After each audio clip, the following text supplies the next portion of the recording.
Hey, and just a quick reminder that the audio-only versions of these Vital MX interviews are available on the Vital MX podcast page. Search for it anywhere you get your pods and let your friends know about it. What's going on, Cullin? Oh, not much. Just trying to get back in the routine.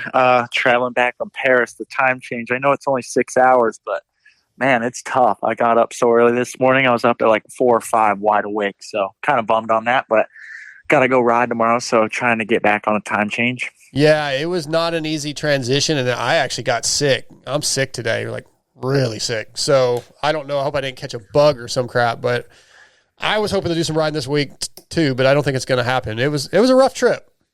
Yeah, well, yours might have been rough, but I got to say, mine was a lot of fun. I had a fantastic time, and I actually got sick right before I went to Paris, so I'm hoping I don't get sick again. Yeah, I think you ended up 4th overall, right, in Supercross SX2? Yes, 4th overall. Yeah, so I think, if I'm not mistaken, you went 5.83 on night 1, 2.39 on night 2, and yeah, I mean, it worked out. You improved your riding throughout the weekend. What was it that you felt like you were learning? To be honest, so I made some suspension changes before racing started, and I'll be honest, I didn't actually touch my bike one time once racing started, once the gate dropped. I'm not the type who really likes to change a lot, so once I started racing, I'm just like, okay, like my bike's clearly rideable. Now I just need to adapt to whatever comes my way. And to be honest, the first 2 races, I just got some bad starts, and the one I got 8th in, I was coming through the pack, and as I tried to make a pass for 5th, I just washed the front, like just a simple little crash, and ended up 8th, and that hurt me on night 1 even for a podium. And then came out of the gate finally pretty good in the final main, and dude, like I had a really good race. I felt like Blos and Jace were right in front of me, and we had like a good battle there for a little bit. I felt like I honestly left some out there on the table. I'm like, man, I think I should have gone better than 3rd, and it kind of kept me up at night. The night in between the race, I didn't go to bed till like 2 or 3. I was just laying in my bed, just hyped up, like dude, I just want to go race right now. Like I feel like I left some out there, and the next day showed up, and I just felt good right off the rip. And practice was much better for me. I always struggle in qualifying. Something I'm really trying to work on going into the 23 Supercross season. And I was 4th in qualifying. And first race came, I ripped a really good start, like best one of the week. I was almost first going in the turn, but I came out like 3rd or 4th, made some quick passes in the second. I'm like, dude, I can win this main. Like, come on. And I felt like I was riding good. And Moss, dude, I don't know what he ate or what he did overnight, but he was a different guy the second night, because he was leading, and I'm like, okay, I can pass this guy. Like, I'm going to win it. And he I was better than him on like half of the track. And then, man, he was crushing the whoops. I'll give it to him. He was riding really good. And he kept me on, or I tried to keep him honest the whole race. And man, the mistake never came that I was hoping for. So got 2nd in that one right behind him, and second race was kind of the same, but 3rd. And so going into the final race, I'm like, okay, like I have a shot at the overall. I know Moss had a 1-1. I had a 2-3. But I'm like, anything can happen. I mean, look at Blos. He had, I want to say, Prince of Paris kind of wrapped up in a sense, and ended up DNFing, So first lap, I got a bad start and completely blame myself. I just put myself in a bad situation, and off the finish line, Thomas Doe, my teammate, actually, he had landed off the right side and just went in, cut over to go to the inside. And I had overjumped the finish line by like just a smidge, like not much. And I just couldn't hit the brakes fast enough. And I hit him and high-sided and went down. So bent my bars, and that was first lap of the race. So I was dead last. And from that point on, I was just trying to do what I could. And I made as many passes as I could. And I ended up 9th. I was so disappointed. I had a podium I thought for sure, and even with the 9th, I missed the podium on Sunday night by 1 point. And then I don't know, had I gotten 2nd or 3rd or 1st, maybe in the last meet, I don't know if I would ended up 3rd overall with Blos, because obviously he crushed it night 1. Like, Holy smokes, that dude was good. But yeah, I ended up P4. Not at all what I wanted. Obviously, I really wanted to go to Paris and get a podium, but I got to say I was really happy with my riding. I just got to clean up those couple of mistakes, because ultimately they definitely cost me. So going over there and your team, everybody goes over, but do they bring a whole bike, or is it just suspension and grips and graphics and stuff, or how does that work out with y'all? So actually, I was on a completely different team over there. So luckily enough, my team here, Phoenix Racing Honda, they were kind enough to even let me go. Like, that opportunity is not something I want to pass up. And luckily, they were so cool with me going over. David and Heath, they're actually all for it. Just, that's like an experience of a lifetime. And plus, just, I'm the type of guy that the more I race, the better. So, Team Honda SR over there, they supplied me with the bike. Team, just, dude, they were all so good. They just brought me in with open arms, and I felt like family right off the go. You know, we were cracking jokes with the little English that they knew, and they were teaching me some French language, whether it was good or bad. It was still fun. And I ended up bringing my suspension, bars, and my clutch perch, just to have the same feel from my bike here in America. And I mean, I felt pretty comfortable right off the go from press day. Oh, cool. What kind of clutch perch is it? I want to say it's a Works Connection one, actually. There you go. Nice. That's what I was hoping to hear. So, and then my other question was the whoops that everybody kept talking about over there. Are y'all, like, obviously they were big. Is that what are y'all practicing on stuff like that during the week? Yeah. So Club MX, actually, I'm originally from Florida, but I've moved to North Carolina now just to be with the team. It's much easier. We ride at Club MX, and Club MX has built some big whoops, but I will be honest, those whoops in Paris were the biggest whoops I've ever hit. Club MX, actually, I will say their whoops are bigger, but they're a little bit more rolled on the top, like a bit around, where the whoops in Paris were so steep. And the second practice on the first day, we had the two 15-minute practices. The first day, second practice, I literally, out of the 15 minutes of practice, I maybe got through the whoops 2 or 3 times clean. And the 2 or 3 times I got through, I would mess up somewhere else on the track. And then finally, I'm like, okay, I have to just go for it in these whoops. I went in, just full commit, feet came off, I was Supermaning. And I was like, oh my, I'm so embarrassed right now of myself. The fact that I can't hit whoops. Like, I'm not claiming to be James Stewart through the whoops. But all last year in East Coast, I got through the whoops, perfectly fine. In Paris, that second practice, you would have thought I'd never hit a set of whoops before. It was so bad. They were gnarly. Yeah, they were big. I mean, JB and Kenny made them look like nothing, but most of the guys were struggling. Yeah, that's the most disappointing part. You're sitting on the sideline, and they basically just hit a straightaway. And in the back of my mind, I'm thinking, okay, when I hit those, I know I don't look like that. So this is a bummer. Right. You know, I was just kind of wondering what a race like this in the off season kind of does for you, and how, does it give you something to come back and work on, and how does it prepare you for the upcoming Supercross season? Yeah, exactly. For me, I'm the type, when I'm training, I always just want something to work for.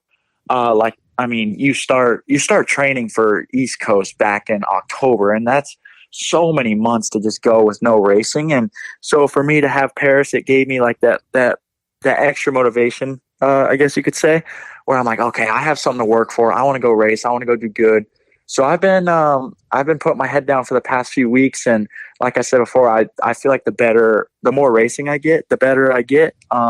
So yeah, I try to race as much as I can. And so even doing that, it felt good to see that I feel like I've definitely made some progress in my racing since this past season of Supercross. So see that, it just kind of fuels the fire a little bit more. I'm getting back on the bike tomorrow here in the States, and right back to work. And now obviously I won't race again until Houston. So I for sure know I need to work more on whoops and get those starts dialed, because I'm definitely looking to make that jump for this upcoming Supercross season and be more in the mix. So yeah, it's going to be a lot of hard work, but I'm up for the challenge. Yeah, I think this year your best race, if I'm not mistaken, was 9th in Foxborough, and you had a 10th in Indy, which are those are pretty good showings for a rookie, right? That's not like a factory level racer. I don't think that's bad, but obviously you want more than that. And Phoenix is a good team. The Phoenix Racing Honda team. You got your teammates Jace, Owen, and Cody Schock. Those guys are all very experienced. What's it like riding with those guys? Are you learning anything from them? Not even just the riding stuff, but day in, day out, leading up to a race. Are those guys helping you any? Yeah, I'm learning a lot from them. And honestly, last year, having Kyle Peters, and even still having Kyle, dude, my man has so much wisdom, obviously. And also Heath Harrison, he's the team manager of the team. I think he raced for 10 years professionally. So those guys have been such a big help for me, honestly. Like at the track, just those little things that you don't even think of, and also even at like the races, the stuff you don't sometimes think of. Yeah, they've been a huge help, and just being around them. And shoot, Jace and KP have quite a bit of age on me, so I probably annoy them a lot with. I like to ask a lot of questions, but I don't feel like you get better if you don't ask them. So right. Yeah, to answer your question, they've been a huge help for me, all of them, and we all work really well together too. So it makes it so fun going to the track. We just cut up a lot, and I don't know. To me, I said this weekend, but the more fun I have, the better I do. So Of course. we try to keep it light, and I feel like we all enjoy what we do. That's for sure. You mentioned training at Club, which the Phoenix racing team has a really good relationship with Club MX, and you guys have been training out there for a while. So that also means there's other guys around like Jeremy Martin and, of course, Phil and Marchbank. So that's other guys to maybe pull some information. Do you also have a pretty good relationship with the Club guys? If you get along, you hang out? Yeah, honestly, I don't really hang out much with them outside of riding, but Okay. all the guys are really cool. Like I'm the type of guy I try to get along with everybody, and so I don't have any problems with anyone.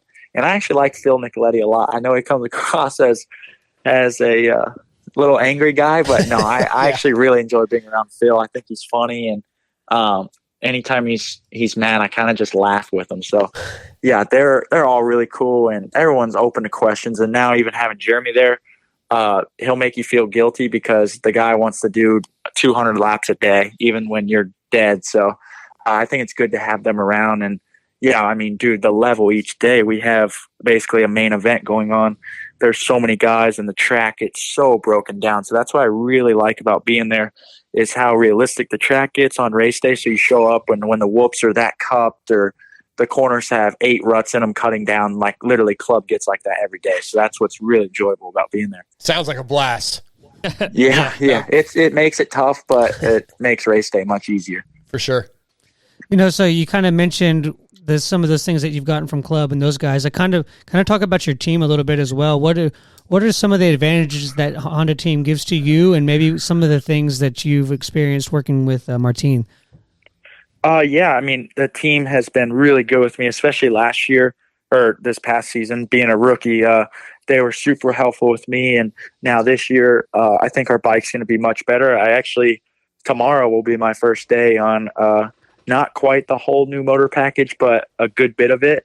And so I think we'll actually have a much better bike next year, which I'm so stoked about. Like, I felt like our bike last year was already pretty good. So I think next year our bike's that much better, and it's just going to make race day, I think, even more fun. So yeah, I had the option to get on some of the new parts before going to Paris, but I didn't want to do it just because I knew going to Paris I wouldn't be on that stuff. So I just wanted to practice on what I figured I would be racing on in Paris. So yeah, I'm really stoked about that tomorrow, and just a fresh week. And to answer your question though, yeah, our team's been working with Honda a little bit as well, like the HRC guys. I think they're able to ask questions, and they've also been pretty helpful with the team, just guiding us in the right direction. So that's really cool seeing them all work together. It makes those riders have that little bit more confidence, Yeah, and barring injuries, I expect some really good results out of that team. All 3 of those guys. I mean, Jace looked really good this weekend. Obviously, he has a couple things to work on, and Cody's ready to go, I think. So, yeah, I think the team's gonna be good. Podiums, I hope, right? I don't know, maybe not so much wins, but you never know. But I think it's going to be a team that's going to be a threat. Yeah, I would definitely agree with that. I think we still have 2-3 months until we go racing, but yeah, I think all 3 of us will be in a really good spot, and I think we're all kind of fired up this year. To be honest, we're all being able to ride together and stuff. That's just going to push us each day, and yeah, the level each day of riding is going to be like race day, and that's something I'm really trying to work with, because growing up, I was just always kind of just going to go ride by myself, and I think it would lack with my aggression. So I'm trying to get more fired up, and I felt like I had a bit of that in me in Paris. So that was one thing I was happy about. And yeah, like you're saying, I think we're all three of us will be in a really good spot when the gate drops come Houston. Yeah, you mentioned a little while ago that you've always had an issue struggling in qualifying, and you got to get better at that. But how? How do you get better at that? What is it about qualifying that you struggle with? If I had the answer, I probably wouldn't be talking about it. But okay. No, Good point. it's just to me, I think it's just shutting your brain off a little bit. I mean, you watch even Jet last year, like in qualifying. I mean, let's be real, he had some really sketchy moments, right? Like, I think you just have to get comfortable with being uncomfortable on the track.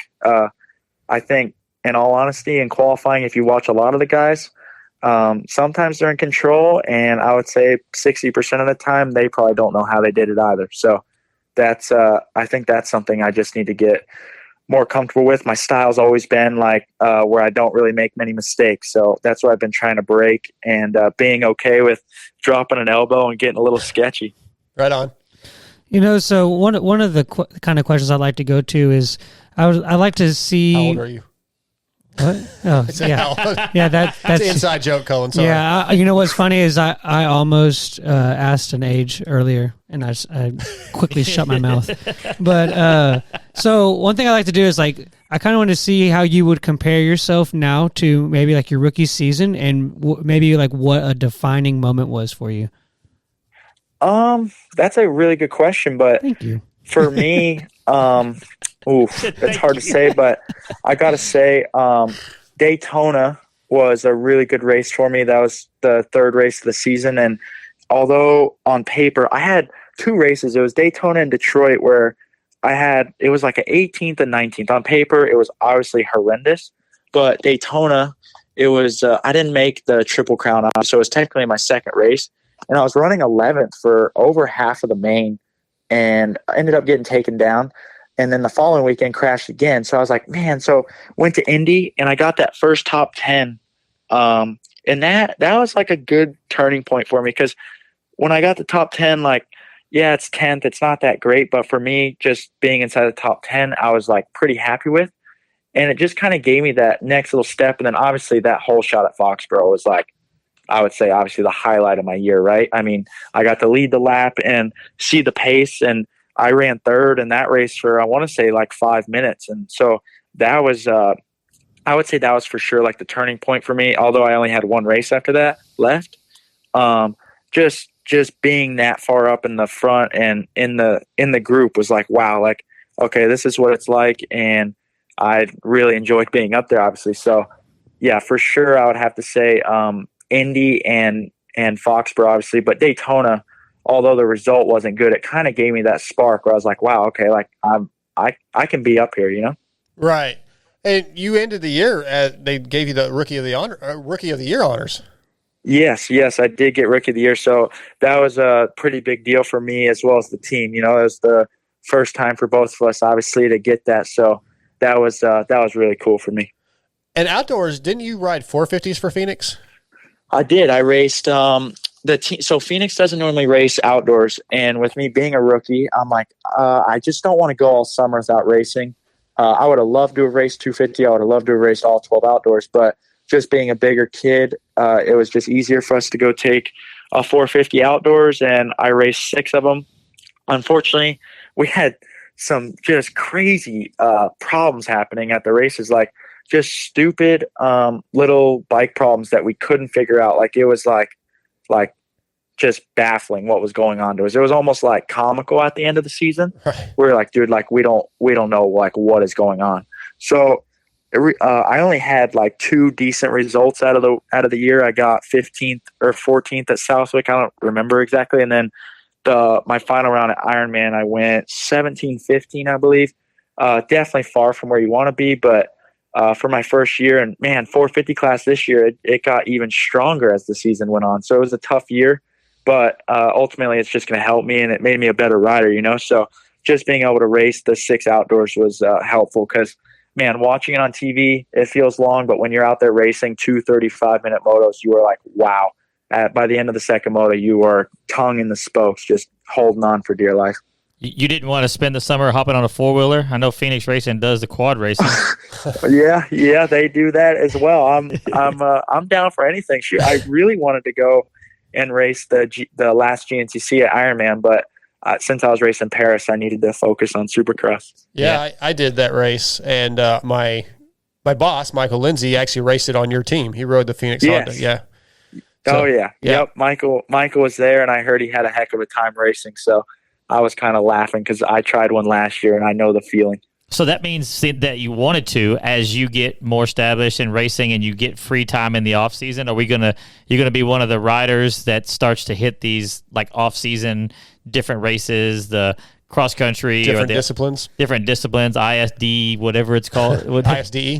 Yeah, ISDE. Yep. I would love to. I mean, I like racing. Like I've already said, the more racing for me, the better. And no matter what it is, I'm kind of into it. So yeah. I mean, shoot, if there was even more Supercross off-season races, you would see me there if I was able to. That's awesome. Yeah, well, you might be able to get some more next year with World Supercross and Super Motocross going a little bit longer, and who knows, yeah. Yeah, exactly. To me, it's just, I don't know, training, like I enjoy training, but when you have a purpose to train, it just makes it that much better, and then getting able to just fly into the race, and that, I don't know, that stuff just gets me so fired up. And when you go to a race and the opening ceremonies or whatever, I love that stuff. I could see it in your face this weekend. Like, you are definitely a happy kid. You were really excited just to talk to everybody and always seem to be up. Obviously, it was just one weekend, but I kind of saw that in your personality, that you definitely are fired up to be there and just loving everything about it. Yes. Yeah. No, that's me for sure. This past year, even racing Supercross, I was the same way. I actually have a funny story from Paris. On Sunday, I read the paper wrong about what time I practiced, and for whatever reason, I thought I practiced at 11:40. Well, come to find out, I was at 11:20. Yeah. And my hotel was right across the street. I was in there. I was on the bicycle warming up in the hotel gym. No rush. It's 11 o'clock. I'm like, man, I still got 40 minutes. Like, I'll just show up early, like 30 minutes early. I'll just talk. Like, I just really enjoyed being at the race. So I show up, I'm in security line, just taking my time, no rush at all. Get in the doors. It's 11:13. And people from the team are like looking for me. They're like, oh, where you been? Where you been? Because I forgot my phone in the hotel room, actually. And Eric Sorby was like, yeah, everyone's looking for you. So I get there. They're like pointing at their wrist because they don't speak English very well, obviously. And I'm like, guys, no stress. Like, I ride at 11:40. I still got 30 minutes. Like, I don't know why you guys are freaking out. I walk into the rig, and Thomas Doe, my teammate's in there. And at this point, it's 11:15. I'm like, why is everyone rushing? We still have so much time. He says, no, we're at 11:20. Dude, I threw my gear on so fast. Yeah. My brother and sister were there. Like, I felt like I was 4 years old. They were helping me get ready. I literally put my gear on in 2 minutes and still made it down to practice on time. Like, I was like, oh my gosh, I cannot believe I just did that. So I went from just being all chill, like walking in, still talking to everybody like I had all the time in the world, and come to find out I had a total of about 7 minutes before I was on the track. Full panic. I heard that from somebody. I don't remember who it was, Jace Owen or somebody else was talking about that you showed up late and had to rush because, yeah, you got mixed up. That's great. It was just a bonehead move. Yeah. Couple more questions for you. Just what can we expect out of you for 23? Like, you obviously you want to improve your qualifying. There's some things that you want to do better. In your head, what are your goals for 23? My goals for 23 is obviously be the best version of myself. And like I said, I want to have a lot of fun because that's when I'm going to race the best. But, the results-wise, I want to make that jump. I want to be more of like a 7 to 10 guy. Consistently in the top 10, where last year I obviously only got the 9th and 10th. So I want to be more like in the 7 to 10, and shoot, maybe even later in the year, you get a good start, you put yourself in a good position and crack into a top 5, So okay. I like it. I got to be realistic. Obviously last year my results weren't the best, but I had the 2 top 10s. So you can't expect to go from being a 10th place guy to obviously like being consistent in the top 5. Right. So definitely trying to be reasonable with my goals. And I feel like being a 7 to 10 guy is the next step for me. And from then on, we keep building. But yeah, for me, those are my main goals. Okay. Last thing I want to ask you about, I was kind of creeping on your Instagram, just seeing if there's anything interesting to bring up tonight. and I saw that you were on the Hawaii trip with Chase in Kauai, and I want to ask you about your basketball post, man. You say you're like the best basketball player in Kauai. Are you a experienced basketball player, or was it just a good day? Not one bit am I a good basketball player, but you got to fake it till you make it sometimes, right? I mean, hey, I got some height to me. Yeah. I'm 6'2", so that's about the only thing I got going for me in basketball, and I'm left-handed, so like seeing a lefty, might throw a little bit of flair in there. Sure. And but really, I just had those shirtless basketball pictures that I just wanted to post from Hawaii, Yeah. So I had to throw a little confidence in there, saying I was the best basketball player. Yeah, I saw somebody. I don't remember who it was that asked, like, "Do you ever wear a shirt?" And I get that all the time because I'm always shirtless. Well, shirts are dumb. And also, I mean, I'm from Florida, so yeah. I got a pretty good tan on me, trying to show off the tan, and plus, we were in Hawaii. I mean, we were on vacation. You shouldn't even have to have a shirt, It's weird when you walk into the studio. He's already in here, doesn't have a shirt on. He's sitting behind the desk. You don't know what he has on below the desk. It's just really weird when he's sitting over there talking to you face to face, and it looks like he's sitting there butt naked. So I mean, right. Yeah. I mean, hey, you got to run with it. And I actually get in trouble at the races sometimes because I'll just walk out of the semi in my underwear. I'm just so used to like being in my underwear or shorts, whatever. I don't even think I'm at a Supercross with thousands of people. Maybe I should put some clothes on. But hey, I feel you. As long as you're not showing your butthole like RV did. Oh, wait a minute. Be all right. Speaking of, tell that story. Yeah, I was just about to say. I mean, I kind of did that this weekend for the world to see. My pants, they didn't even break. The buckle just came undone, and somehow when my pants dropped, it also brought my underwear. So I was racing, and I'm like, okay, my pants definitely have dropped, and I feel my cheeks over on my seat, but I'm hoping that you somehow can't see. And I came off the track and instantly just saw a bunch of pictures, and I was like, wow, that stinks. But you know what? Since it happened, you just have to run with it now. So I even posted about it. Like, it's at this point, it's kind of funny. So basically, Anderson needs to step his game up. Oh yeah, it's way more aggressive than Anderson. It's on Cullin's Instagram. If you go on my Instagram, it's on my Instagram. Full butt crack. I don't think I'm going to go to some dude's Instagram to check his butt crack out. I'm just saying. Just look at the other pictures. There's like five. There's like five. You just swipe right, and eventually there's a butt crack. Yeah, I think I'll skip. Yeah, it's full. It was fully out, unfortunately. But hey, I don't know. It just happened. So Scotty just looked at it. That's awesome. Yeah, and that was another one where one of the riders was like, "Oh yeah, I'm back there, and all I see is Cullen's butt crack." Dude, not many guys can say that they've mooned Europe in over a triple. Like, you got that, man. Yeah, that's true. That's true. And of course, it was the race that I down Saturday night, my best race of the night too. So I was on camera more, and just fully just showing the world what all I was about. Awesome, man. Yeah, well, hey, dude, it was really really cool to get to visit with you a little bit this weekend and do a couple interviews with you. And I love your personality, man. So I look for big things come East Coast. Yeah, thank you, and thank you for having the time for me. And of course. Also, I'm gonna be dropping a YouTube video from Paris. I'm trying to show my personality more because last year I always got taken like I was super serious, and to me, I'm not the most serious person once you get to know me. So yeah, I'll be having some YouTube videos coming out here soon too. So what's your YouTube channel? Oop. You there? Yeah, can you hear me? Oh yeah. What's your channel? I'll be posting it, but it's just my name, Cullin Park, will be my YouTube. Awesome. Cool. We'll get people to check it out, and look forward to it, man. It's great talking to you, though. Yeah, thank you guys very much for having me on, and have a good rest of the show. You too, man. Anytime you want to come on, let us know. We'll get you back on. Thank you. I appreciate it. Have a good night, guys. You too. See ya.